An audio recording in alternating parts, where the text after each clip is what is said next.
What's good, y'all? It's Wednesday, and this is Game Time 216, a Cleveland Sports Podcast. I'm your host, Bobby G, and y'all know what it is, man. Got a good one for you. A lot to get into. Guardians back on track. Hey, let's talk about it. But the important news of the day is we are less than a day away from the official kickoff of the NFL season. A little bit over 4 days away from the official kickoff of Cleveland Browns football as we open the season against the Dallas Cowboys. Prime time. I mean, prime time, but not so prime time. You know, that weird middle of the Sunday slot that, Jerry Jones's favorite TV time. Tom Brady on the call. You know, we're just going to get into it, man. It's football season. Dog Pound is ready. Huntington Bank Field is ready. Yes, you heard me correct. If you didn't hear, the Cleveland Browns sold the naming rights to the stadium. It is no longer First Energy or Cleveland Browns Stadium or whatever you're used to. It is officially Huntington Bank Field for the next 20 years. And yes, should the Browns relocate to that beautiful, I guess you can call it Brownstown in Brook Park, the name will transfer. So, hey, it is what it is. They paid for it. I'm going to call it whatever I want. It'll always be Cleveland Brown Stadium to me. So, but that's besides the point. But before we get into the gusto, please do me a favor. Follow the directions on your screen. Go ahead, hit that like button. Subscribe if you're new. Turn your notifications on so you know the next time I'm here talking about 216, which is every Wednesday, 3 Eastern, noon Pacific. And like I say, got a good one for you. Bang, bang. Guardians back on track. They were struggling, but they seem to have gotten back to their winning ways, regaining command of the division. Browns Cowboys preview, and I'm going to do that with a very special guest, my favorite Cowboy fan, Alan Peralez. What's happening, Brody? Everybody's favorite Cowboy fan, because nobody likes Cowboy fans. You're a good one, but there are some. There are those. Bruh. And I hope and pray that they don't make the trip to Cleveland because we like to fight, and so there's an infamous video around of a Chicago Cubs fan getting knocked out after the Cubs won the World Series in Cleveland a few years back. So, we just want a peaceful. We just want to come out and play football. That's all. But yeah, Alan's gonna be joining me for the whole ride, man. He's a brave soul, treading into enemy territory on this good Wednesday. They say you only live once, right? With that being said, let's get into the quick stuff. Like I said, Cleveland Guardians. Alan happens to be a baseball fan, so that make this enjoyable. Probably a bigger baseball fan than myself. I'm only a fan when the Guardians/Indians make me a fan. Like they have to prove to me that they're worth my viewership. Started the season, they did so. Got off to an amazing start. I don't think anybody kind of predicted the start that they would get off to, especially the way they performed last season. Such disappointing. Coming in, they had a new manager, of course. We didn't know how he would perform. And let's be fair, baseball is about power, and we are lacking in that department. We had a young bullpen, didn't know what they would do, but regardless of all of that, they got off to an amazing start. And then, a few weeks before the All-Star break, they started to sputter. And then, after the All-Star break, they really started to sputter. They had I think we had a double-digit lead in the division, if I'm not mistaken. If not, something like that, close, yeah, close to it. They tricked all that off to the point where last week we were in a tie with the Kansas City Royals for first in the division. But like Jay-Z said, man, it was all good just a week ago for the Royals. A couple injuries to their team. One, unfortunate, they lost one of their guys for the season. And flash forward to this week, we've regained what I would call a commanding lead. I believe there's a little bit over 20 games left in the season. Uh, we went from tied with the Royals to we now have a 5.5 game lead over the Royals, 4.5 game lead over the Twins, who are in second now. And we conclude a 3 game series with the Twins today, to which we've taken the first two. Before we head to LA to take on the Dodgers, which makes this game really kind of important. You want to close that out. Now I know you're a Rangers fan, Alan, but you've had a little side eye on the Guardians. Do you think are they who we thought they were at the beginning of the season, or is this kind of sputtering? Are we looking at this into the postseason? I kind of thought they are kind of who I thought they were going to be last year, honestly. For anybody who's watched our baseball show, the Let's Talk Major League Baseball, I infamously last year picked the Guardians to be the representative in the World Series for the American League last year. Look how that turned out. Thankfully, Lady Luck was also on my side because my Rangers ended up winning a World Championship. So I got to pick the Guardians more often, I guess. But yeah, I mean, Stephen Vogt's done a great job with that team, that organization. Their offense is, it's clicking on all cylinders. Stephen Kwan's had a great year. Jose Ramirez has had a great year. The Naylor brothers have had a great year. And this all came after losing your ace. You lost Shane Bieber for the season early. And a lot of people, myself and all of us included, thought, well, there goes the Guardian season. They don't have an ace. There's no way they can survive. And they just continue to surprise you. I mean, they've won 3 in a row, all 3 against Kansas City. No, I think we finished. We took the last game from Pittsburgh. 4. The last 2 from Pittsburgh and the first 2 from Kansas City. Yeah, so 6-4 in their last 10 is what I'm seeing here, which that's huge for them. It also helps when Kansas City has lost 7 straight. Absolutely. So it helps getting that. And then of course I have no faith in the Twins. I really don't. They'll probably be a wild card team, but I have no faith in the Twins at all, because it just seems like anytime I'm supposed to take them seriously, they don't do much. I love. It was a good feeling story last year when they got their first postseason series win. It was a feel good moment for them. Honestly, I felt like they should have beaten Houston because I think they were a little bit of a better team. But it's Houston. You never know what you're going to get with the Astros, especially when they're at home. But I think this year Cleveland's got a real good shot. The American League, you can't really say that there's a dominant team in the American League.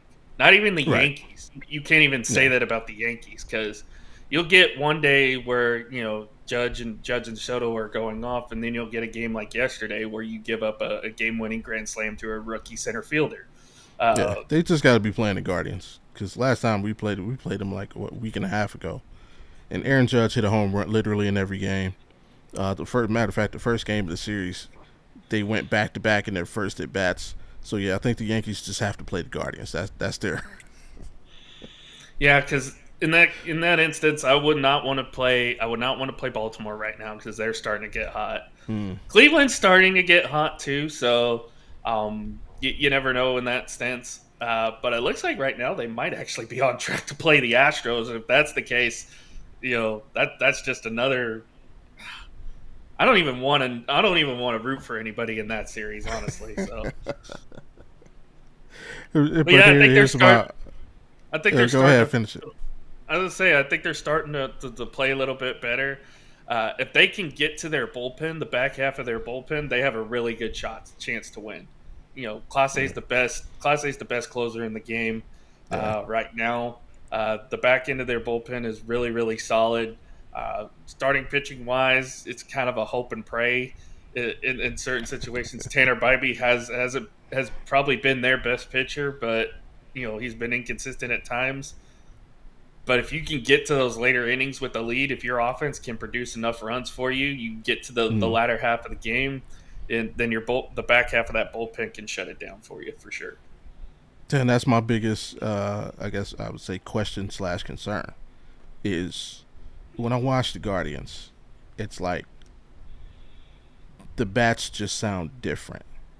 Like when the opposing team is up to bat, even when they're flyouts, they just sound different off the bat. Which, with the exception of the last couple of games against Kansas City, like you said, we're 6-4 in the last 10. A lot of those games we're playing, like we're giving up 2-3 runs in the first inning. Like, can we survive like that? Is my question. Like, how do we make it to the back end of that rotation if our starters are just we're constantly playing from behind?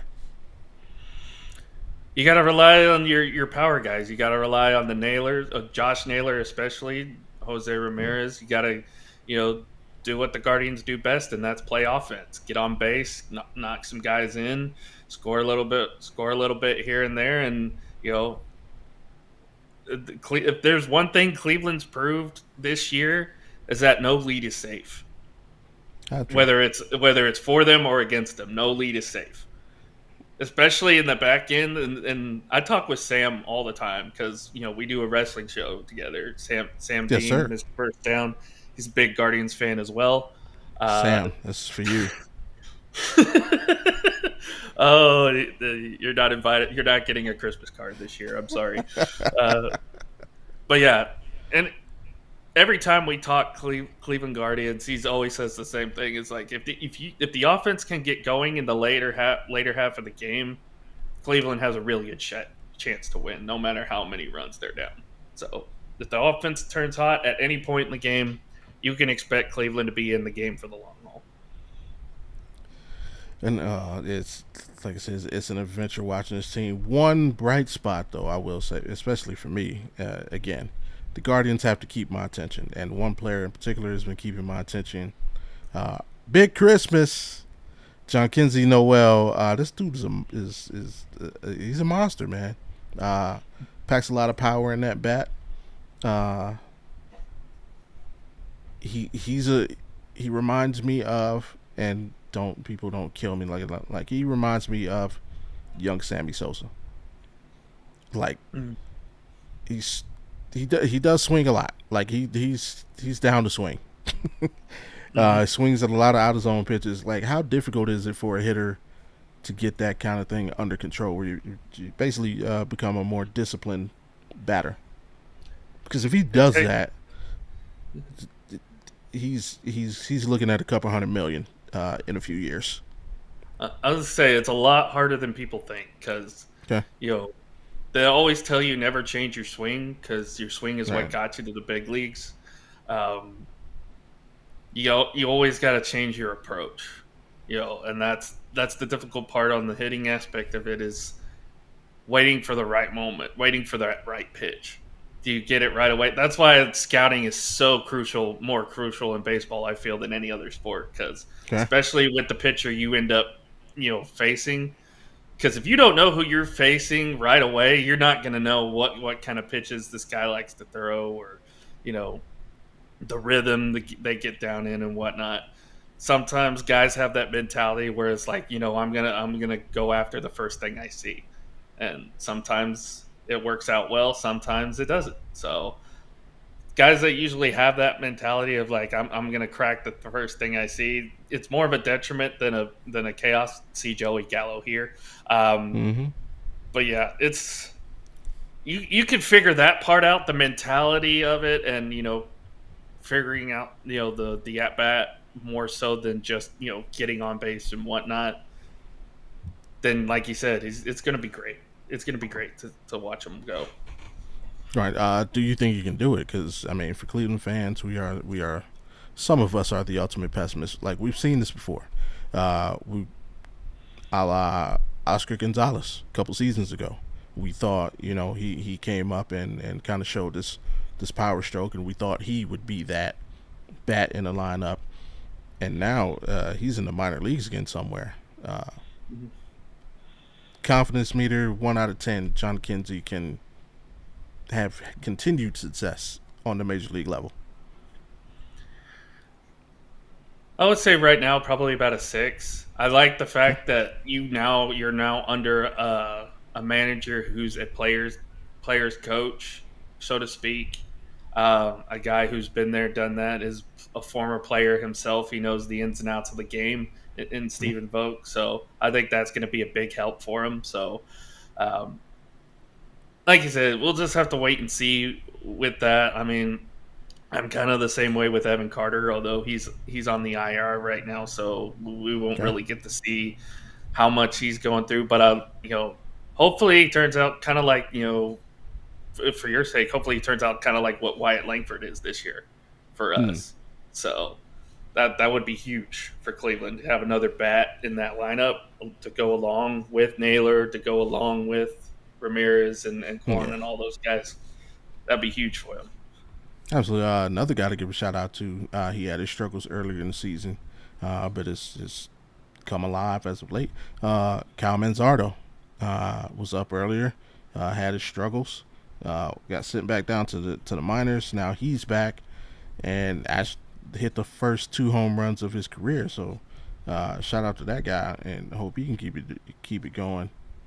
And it's almost like it's this team is like set up for next year.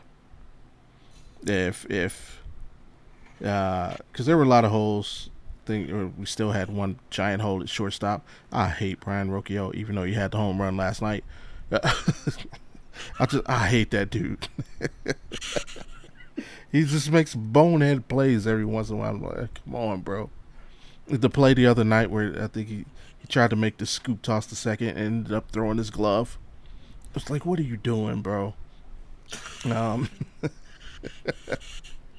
but number one overall pick, first second baseman ever taken number one in MLB draft. Uh, Bazana, Travis Bazana, looks like he's going to be primed to take over second next year, and they'll move Jimenez to short.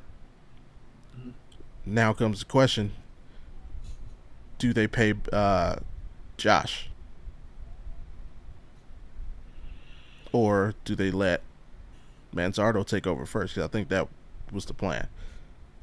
Especially seeing as how comfortable John Kinsey is in right field, which was another hole they thought we had. I think he's kind of solidified himself there. So do they pay Josh or turn it over to Manzardo? I think it all depends on what happens at the finish of this season. Okay, that's If fair. the Guardians make a little bit of a run, I would say maybe pay Josh Naylor, especially if he comes on late like he usually does in the postseason. He's had terrific postseason outings beforehand, so if he's able to do that, I think it's well worth it to keep him around. Especially if you're continuing to build a young squad up. Don't be surprised if that kid gets called up before the end of the season. By the way, because Bazana? uh, yeah, the second baseman, Fazana. Yeah, I would like to Don't see that don't. happen. I Like, was going to say, don't be surprised because, like I said, last year on our World Series run, we called up Evan Carter, and that was the spark we needed to make that yeah, run. So, because I'm um, uncertain of what the rules are in him losing. Like, I think right now if he plays, he doesn't lose his rookie status. Like he has to hit or have like 150 at bats or something yeah, before. something along those lines. I think that's why Evan Carter was considered a rookie this year, Right. because he got called up late last year. Mm-hmm. Uh, I think it was around this time actually that he actually got called up as we were getting close to the end of the season. So, um, yeah, it would not shock me because I think you get those a little bit of reps, and then if it ends up helping you in the long run, if you end up going on a run, hey, now you got your future second baseman for you. He's Right. probably gonna start day one next year. If that's the case, and you'll have yourself set, like you said, you're building towards next year while you have stuff set for this year. So Yeah, and I'm actually excited to see this guy play because honestly, I'll be honest, I was team Charlie Condon. Uh, I wanted him to. I was. We need bats in the lineup. Uh, he had the best power bat per se, in the draft this season. I was a huge supporter of him. We pass on him. We take Bazana, and I'm like, this better pay off. That's all. It better pay Mhm. off, especially because if Condon, even even if he's like half of what people think, he's playing in Colorado, so he's like he's gonna hit some dink. He's gonna go yard. He's gonna get that those Colorado home runs. So he may look like that guy that we missed out on, even if he's not the guy. So all I'm saying is, Bazana, you better come out swinging. But I like what I'm seeing from in the minors. Mhm. Uh, he does fit the mold of what the Guardians like to do. Have a solid base runner, good bat. Seems to be a student of the game. Uh, Me and Marv were talking about that on Audible last week of this generation of athletes not really being students of the game because of what Anthony Edwards said about Jordan there. But yeah, this kid seems to be it, and hopefully that is. But on this year's Guardians, hey, get y'all ish together. That's all I gotta say, man. Get it together. Tanner Bybee, I don't know who you gotta talk to. Get it together, bro. He pitched pretty decent last night. He tried to let it get away. Yeah, he tried to let it get away. They got him out of there just in time. Uh, Gavin, get your ish together. The only one that seems to really have it right now is Boyd, and I was really unsure of that dude, but he was lights out last time he was up. It's like, God, just get it together. Get it together, get back on track, have a team meeting. I don't know what y'all got to do, what superstition y'all got to pull off at the locker room. Do that and get it together, man. It's coming clutch time, and they have as good a chance as any to bring home a World Series championship. Right now, But if the season ended, you guys would have the first round bye, the second first round bye. yeah, it would be the number 2 seed, which is Yeah, terrific. because I think you guys are 4.5. You were 4.5 ahead of Houston right now. Mm.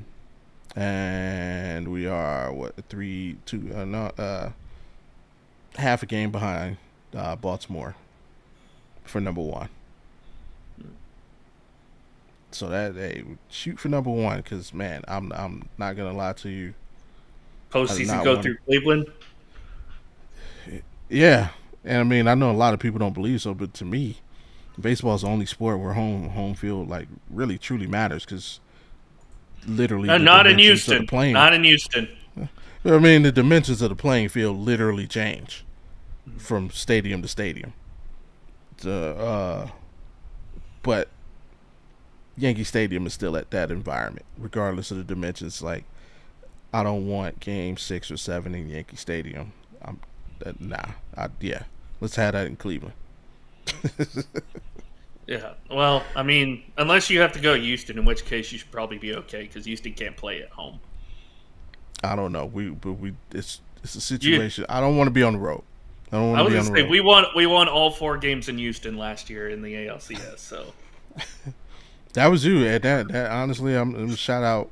I'm gonna shout out the Texas Rangers, um, because of their World Series ring.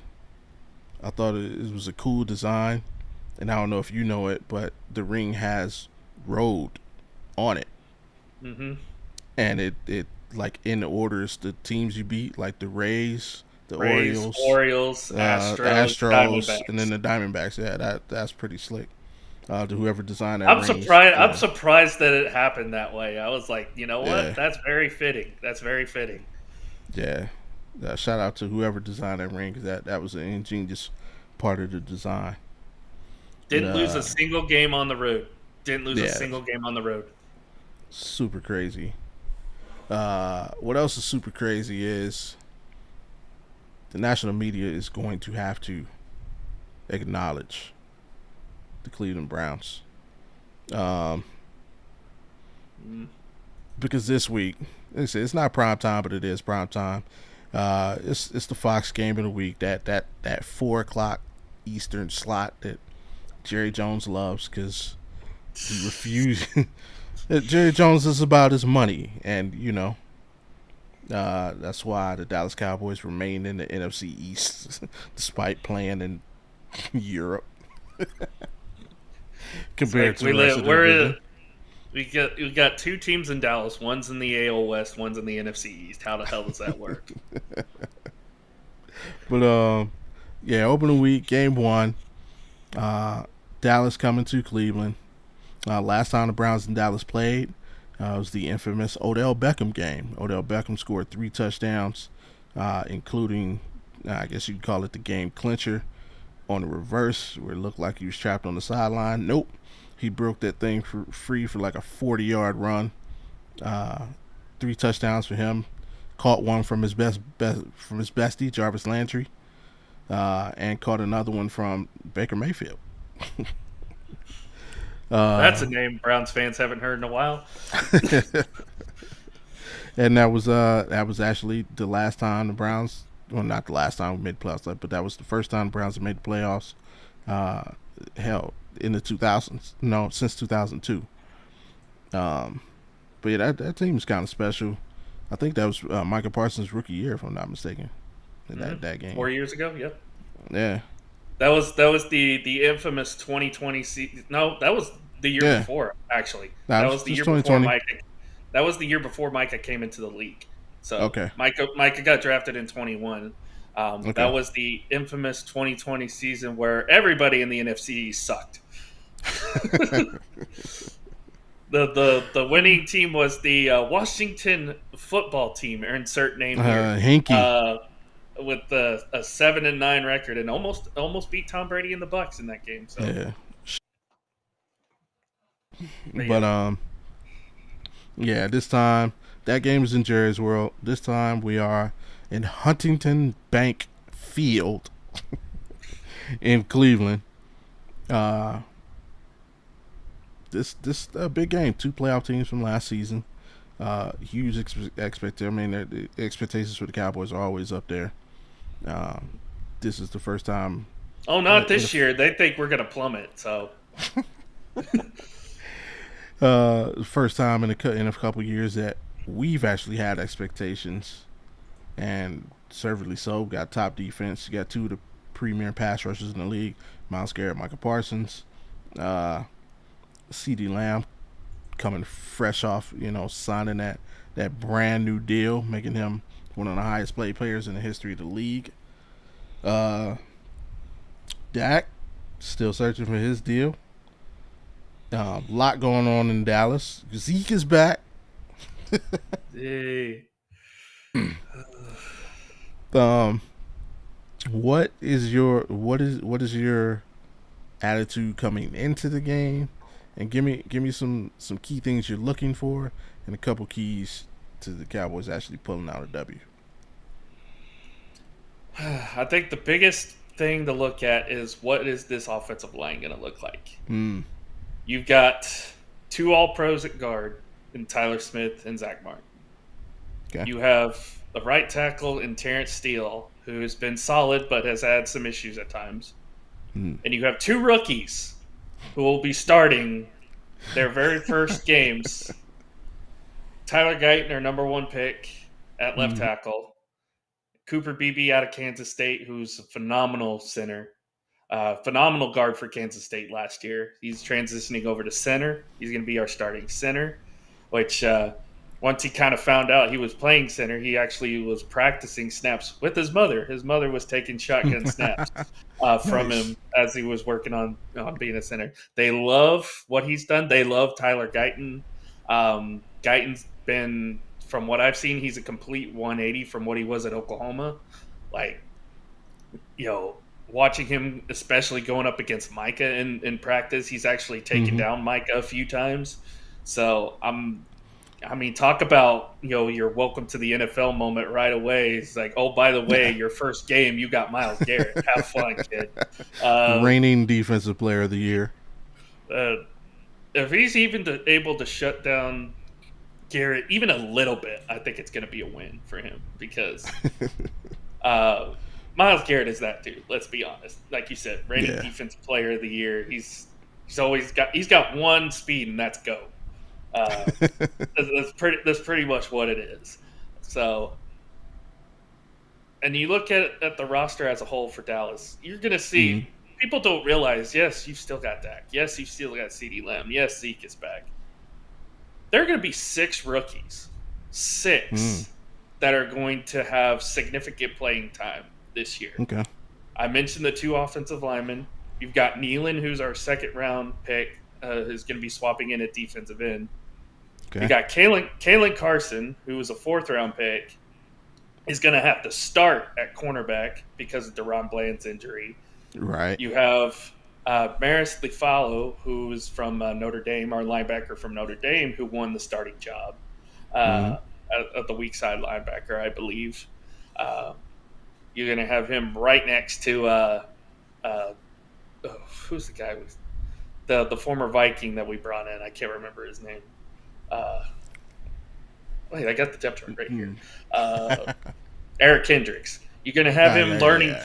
You're going to have him learning from Eric Kendricks. I think because he's going to end up being our middle linebacker in the future. So you're going Yeah. to have him learning right next to Eric Kendricks the whole time. Plus, you got Diggs back, so it's going to be interesting. And then you got a young wide receiver by the name of Ryan Flanoy, who is he's number 6 on the depth chart right now, but I wouldn't be surprised if they Number rotated 1 in your hearts. No. it be rotated in and out here and there. But Southeast Missouri is where he's from. So one of those small school guys that made the cut, and then we have an undrafted guy who's going to be rotating in and out on the defense as well. So this is not. It's a mixture of very solid veterans and a young core that's ready to learn and get better. Okay. I think the way that they win, of course, like I said before, offensive line's got to play well, and I think the Right. defense has got to play well. If Okay. those 2 things happen, I think the Cowboys have a shot. And in fact, I actually, for you betters out there, I actually bet the under in this game. So More I think concerning matchup. more Miles concerning Garrett on the matchup. edge. Miles Garrett on the edge, or your young center, because last year we kind of saw the coming out party of JOK. It's not a coincidence that coincided with the arrival of Big Dalvin Tomlinson in the middle. We all know that a linebacker's best friend is a good defensive tackle. So, like I said, more concerning matchup: your rookie on Miles Garrett or your rookie on Tomlinson, which could allow JOK to kind of do his thing in the run game and pass. I mean, JOK is pretty much just a disruptor. It's more so Guyton because on the inside, like I said, you got 2 All Pros in the inside helping Okay. the center out. Especially with Zach Martin, who's a future Hall of Famer. I think the Right. inside will be fine. I'm more concerned of that one-on-one matchup with Tyler Smith, or not Tyler Smith, but Tyler Guyton and Miles Garrett. Because Okay. if he falters just a little bit, then Miles Garrett's going to have a field day, and Yeah. I'm not going to like that. Yeah. And Miles Garrett has put his hands on Dak before. Yeah. Thankfully, not his helmet. uh, let's talk about the secondary. You can say you got injuries in the secondary. Bland's down. Uh, Trayvon's coming back from injury. Are you concerned about the matchup with our, I guess you could call it, newly rebuilt receiving core? We added Jerry Jeudy, which will probably move Elijah Moore to a slot position. And obviously we got, Amari Cooper, who those guys should know pretty well. He was a Cowboy for several years. Your secondary versus our receiving core. I guess we'll throw David Njoku in there as a pass catcher. What are you thinking about that matchup? Depends on what we see out of Jerry Jeudy. If Jerry Jeudy has a big game, it could be a long day for the secondary because he's going against a rookie. Let's be honest, he's going to be the one that's going to be lined up against Kalen Carson. Although Carson's played well so far in preseason and in the training camp and whatnot. If it turns out that Carson's really good, that's like 3 straight cornerbacks in a row that we've drafted late and have turned out to be successful. Jordan Lewis, I'm a big fan of. He's a great slot corner. I think he'll do fine there. I think Diggs on Cooper's going to be fine. I know the injuries, a little concerning, but they know Cooper enough. They know how he likes to run his routes and stuff like that. They kind of know him a little bit. Tight end matchup might be concerning, although Donovan Wilson does do well against tight ends in that regard.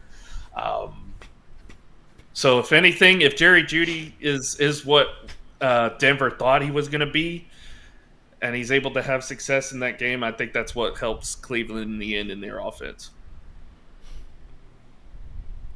Cool. Off or defensively, and this is the thing that concerns probably every Browns fan. We have no idea what our offense really is going to look like.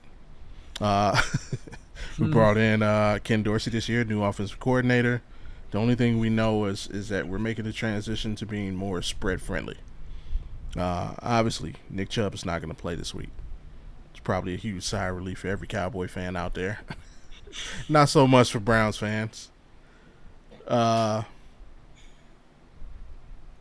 You could probably look to, I guess, what Buffalo did a little bit last year. That was Ken Dorsey's last destination. But with his track record, we see what he did do for Josh Allen initially upon arriving above. We saw what he's done for Cam Newton in the past. What concerns you about the potential offensive attack from the Browns?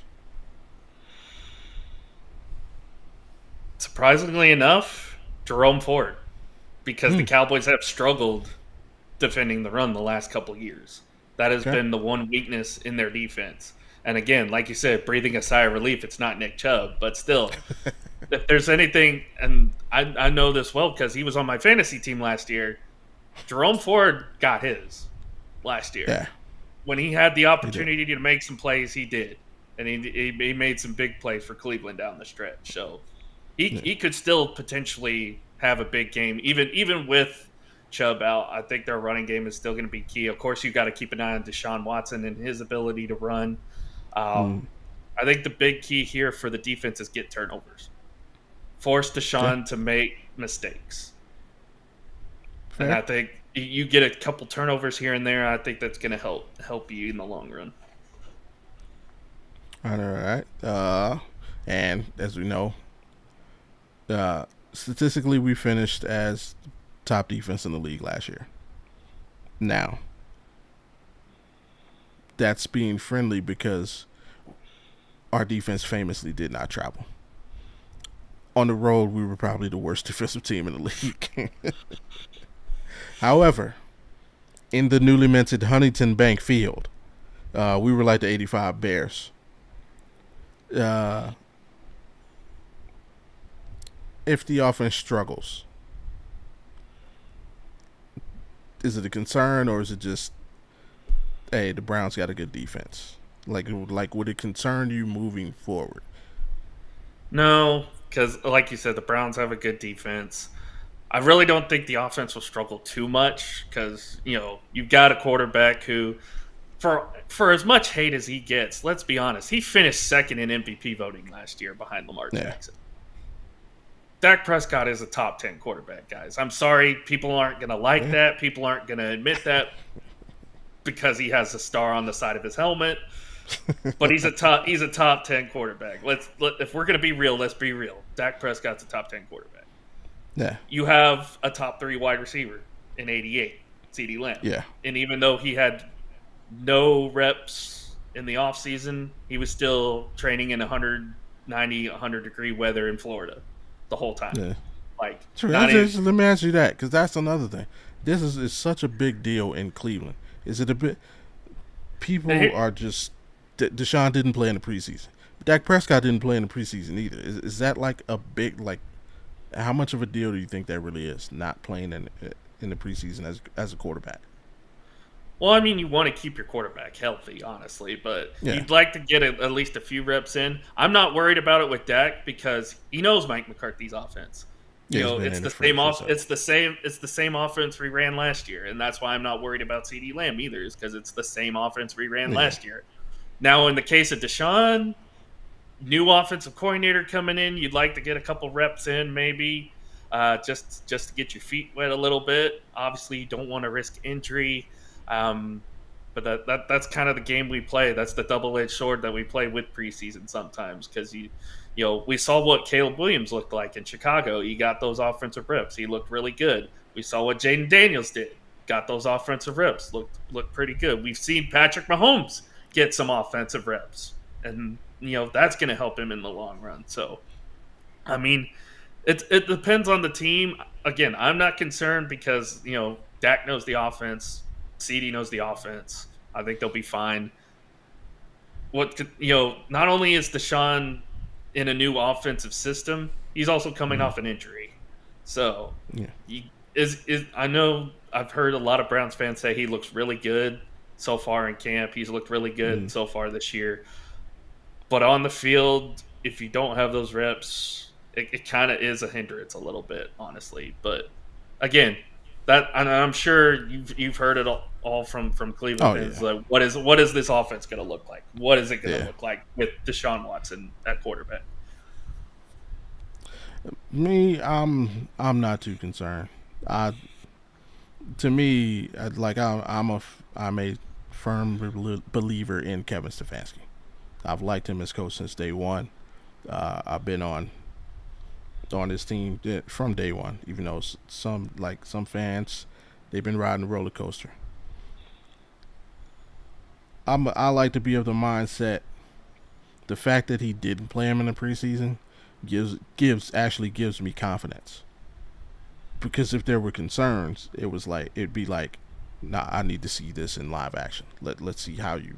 But the fact that he's comfortable with what he's seen uh, in training camp, and really for every team exercise, Deshaun has been there. I think he even reported during rookie camp to the rookies. So if he's comfortable with what he's seen from Deshaun all year, enough to the point, and I guess nowadays with the absence of the fourth preseason game, a lot of teams are using like the joint practice session as really that Mm-hmm. preseason game where you would normally see a lot of starters play, and he's comfortable with how he performed during that. Like I'm good. Uh, it's just like you. Like I'm not concerned with the receiver. At the end of the day, even if it's a new system, it's really just terminology. Like receivers are gonna run routes. They're not gonna forget how to run routes. And then they don't even need to know the play. Hey, Amari, give me a bang eight, give me a 50. Give me whatever. Like they don't need to know. Just tell me what. Just Where go I'm play going your and out. game. Yeah, Just go play I'll your get game. there. The thing I'm excited about is just like you, Jerome Ford. Now that we are going to the spread offense, like you said, a lot of the plays that he made last year when he did make plays were out of the shotgun.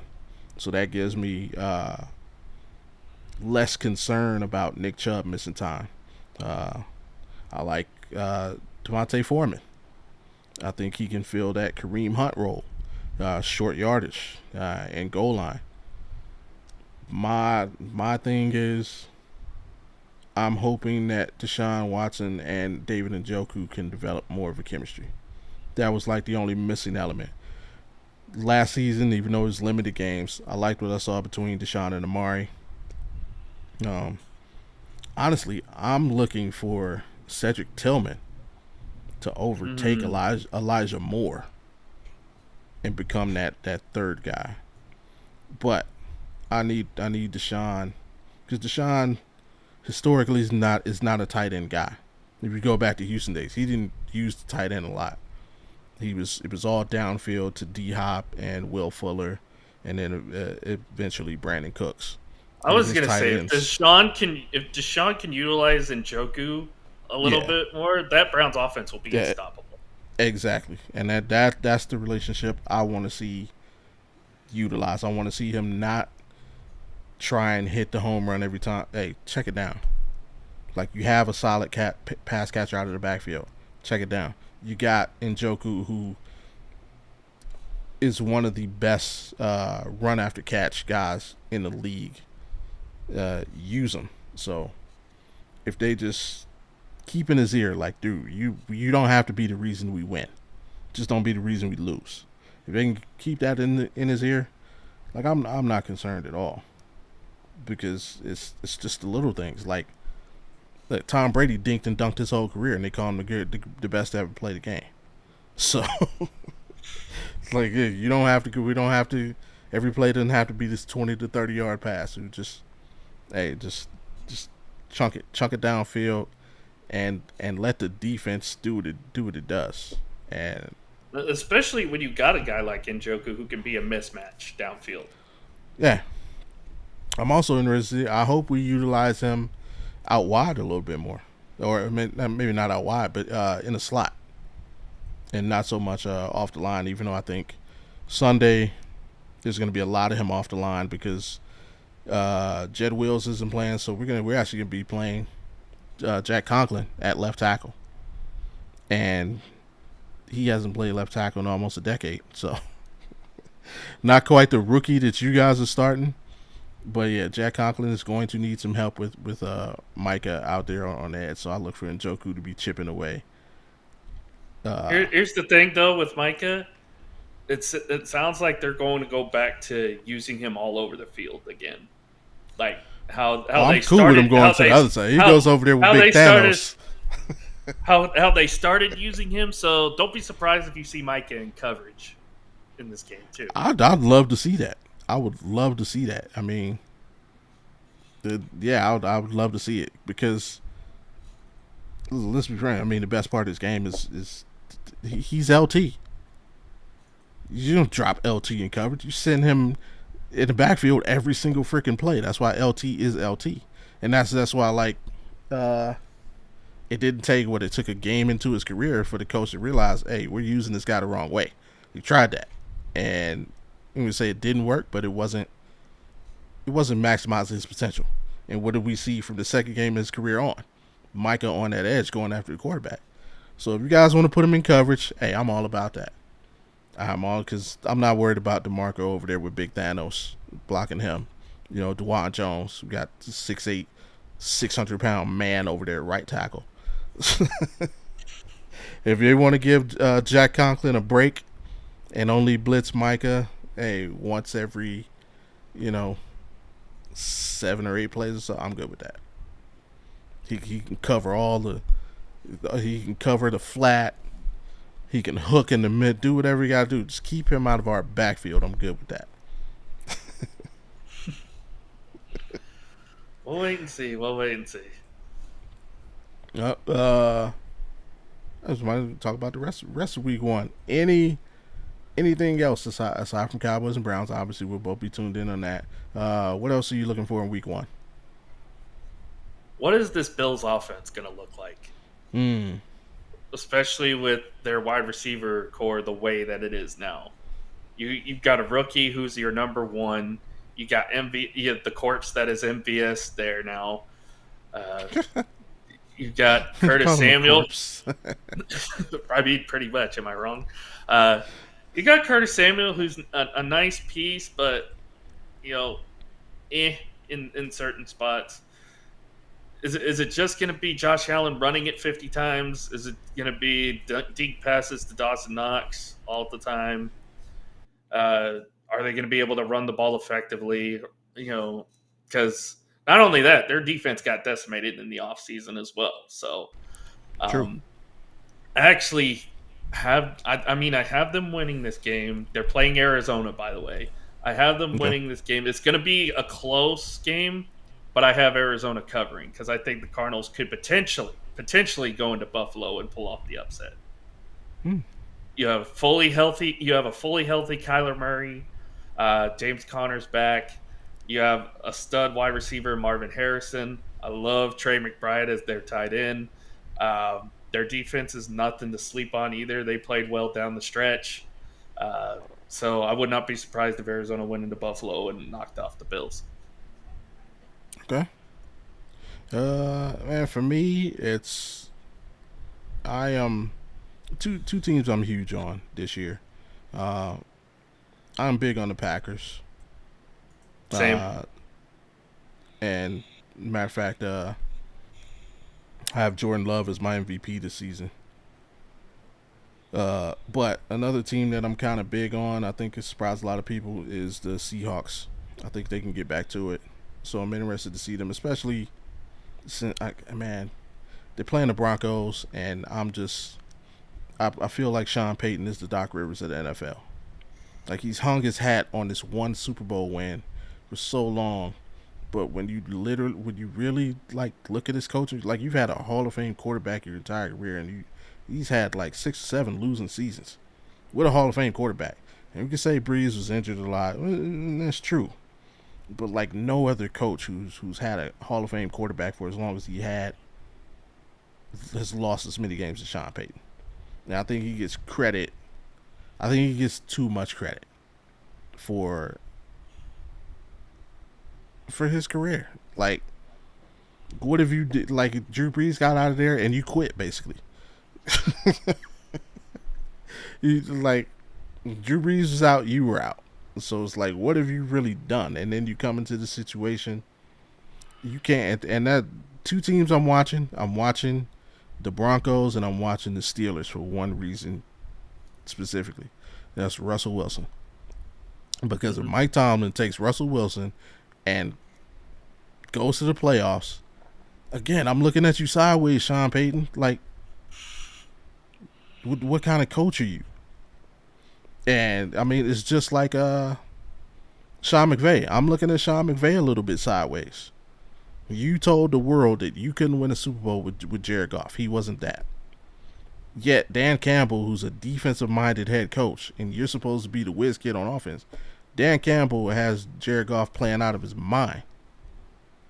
Like, so I'm looking at Sean McVay sideways. And I'm going to do the same thing to Sean Payton, especially because I think Russell Wilson, this is a point in his career where he needs a coach like Mike Tomlin. So I'm looking at all those things. And Caleb Williams. I am also looking at Caleb Williams because I would like Caleb Williams to play absolutely horrible. Not because I don't want the young man to have a good career. I just want everybody to get off the bandwagon. Like, just get off the band. Like I swear to God, people they really want to say that the Chicago Bears can win the Super Bowl. That's what they want to say. That's what it feels like every time somebody talks about the Bears. Because he came out of that Lincoln Riley offense, and you know how much disdain I have for Lincoln Riley. So, but to me, it's like, what have the Bears as an organization done? The Bears haven't had a franchise quarterback ever. You haven't had a franchise anything. The best receiver in the history of your franchise is Brandon Marshall. The only reason they have a Super Bowl is because of the 85 defense. Exactly. It's like, what have the Bears have they done ever to convince you that they're going to be that? So I'm looking for the Chicago Bears and again, my disdain for the Bears has zero to do with Caleb Williams. It's really just all about upper management, coaching and upper management. I just like, you blame this whole thing on Justin Fields, and I wish Justin Fields would have went somewhere other than Pittsburgh.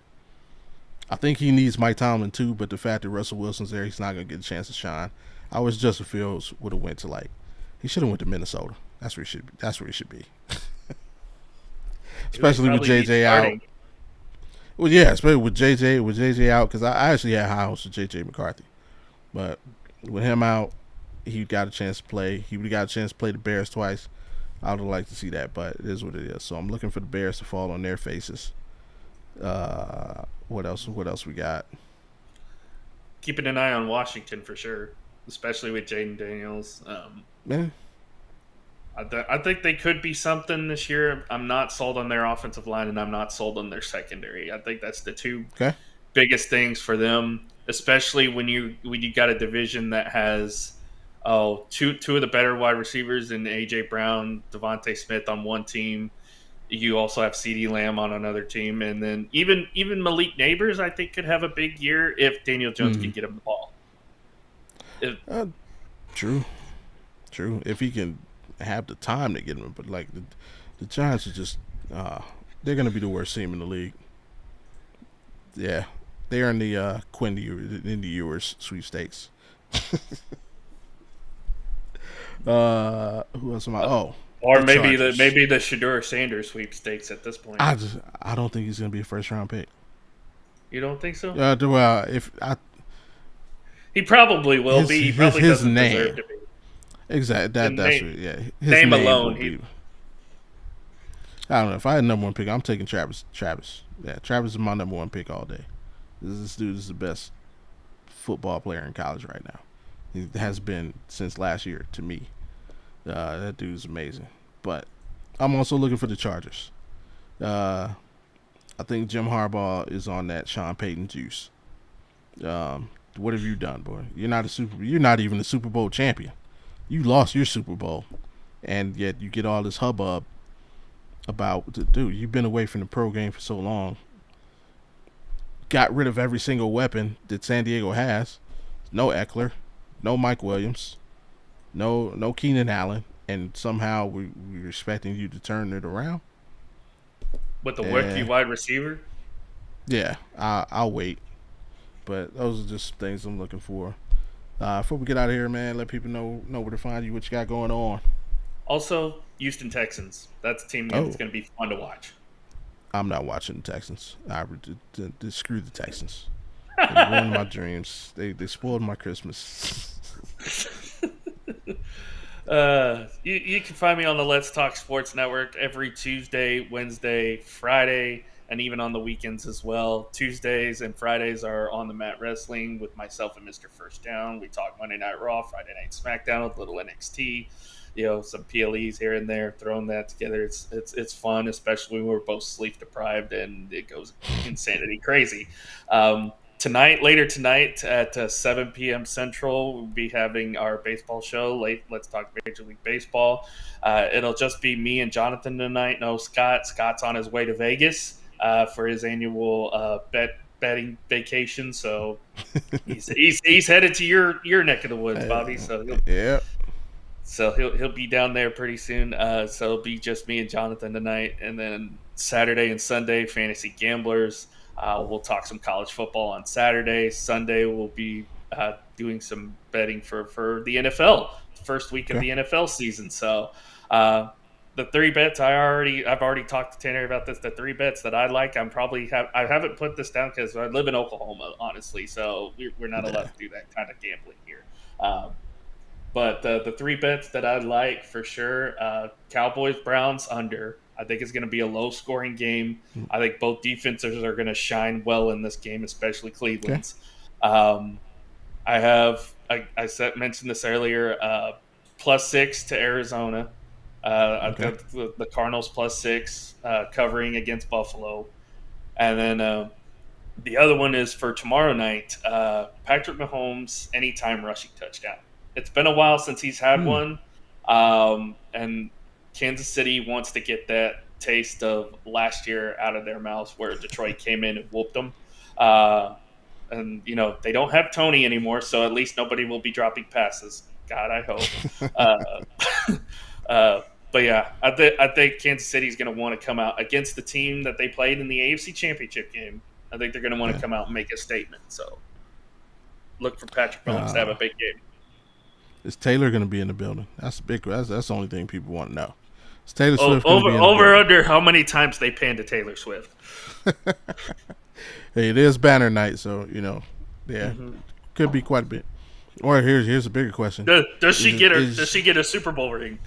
yeah, or is she going to be wearing his? Because I think they get theirs like before the game starts. They don't do it. I mean, it's not like the NBA There's where like a they there's do it on like the a field. pregame ceremony where they hang the Yeah, banner, but yeah, I think they get their rings yeah. So before the will actual she game be in the starts. box wearing Travis's ring? I'm gonna put a. I think she will. I think so too. But yeah, man, that's it. That's our time, man. Shout out to Alan for joining me. I'm pretty sure we'll touch again. Hell, maybe next week for either a therapy session on your side or my side, depending on what happens Sunday. Uh, Right. and y'all know y'all can catch me every Wednesday here, 3 Eastern, noon Pacific. Also, Audible podcast Friday night, 7 Pacific, 7 Eastern, 4 Pacific. And then, hey, coming back for another run.